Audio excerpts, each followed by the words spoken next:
Vienen del Bajo Aragón y más concretamente de Alcañiz.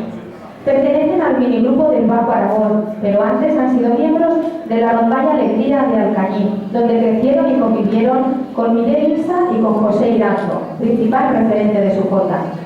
Hoy, además de su maestra, son referentes de su canto sus admirados José Otto, Pascual Aperier o Pilar Gascón.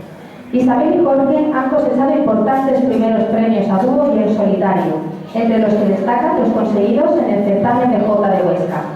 Y están en proceso de grabar su primer trabajo discográfico, gracias a la jota. Un catarro le impide a Isabel cantarle a su maestra, pero tras la sorpresa, será Jorge quien interpretará otro estilo paralelo.